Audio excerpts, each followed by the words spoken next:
Et si je vous disais qu'un homme du XVe siècle avait déjà imaginé l'aviation, le char d'assaut, le sous-marin et même des machines qui ressemblent à nos robots modernes. Génie visionnaire ou simple artiste talentueux, voici l'histoire fascinante de l'homme qui inventa le futur, Léonard de Vinci. Nous sommes en 1452 dans une petite ville d'Italie. Un enfant naît, promis à un destin extraordinaire. Léonard de Vinci. Peintre, sculpteur, scientifique, ingénieur, mais surtout visionnaire.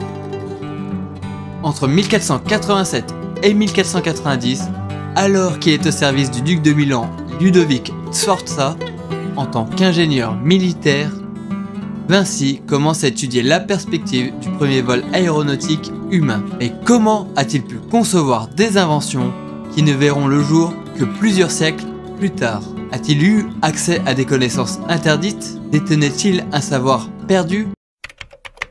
Son carnet de croquis, notamment le Codex Atlanticus et le Codex sur le vol des oiseaux, renferment des schémas d'invention révolutionnaires. La vis aérienne inventée entre 1487 et 1490, qu'on peut voir comme l'ancêtre de l'hélicoptère moderne, inspiré du bambou-coptère chinois 4e siècle et de la vis d'Archimède. Cette machine devait fonctionner avec 4 hommes poussant sur une tige perpendiculaire à l'axe central. Un char blindé conçu en 1485, bien avant l'arrivée des tanks. Sous sa carapace en forme de tortue se trouve une trentaine de canons prêts à donner l'assaut.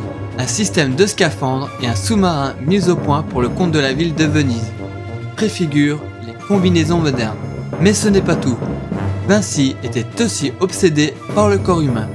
Disséquait en secret des cadavres pour comprendre l'anatomie et poser les bases de la médecine moderne.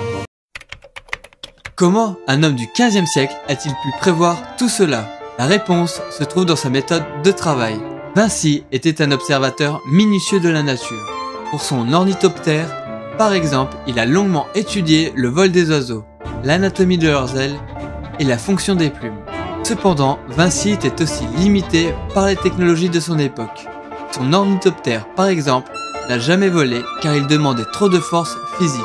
De même, sa vis aérienne n'aurait probablement pas fonctionné à grande échelle. Aujourd'hui, la robotique, l'aviation et la médecine s'inspirent toujours de ses études.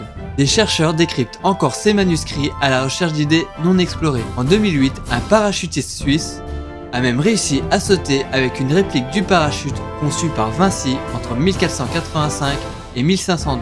Des inventions hydrauliques, comme les machines pour creuser des canaux, ont été utilisées de son vivant. D'autres, comme l'odomètre, ancêtre de notre compteur kilométrique, montrent à quel point Vinci était en avance sur son temps.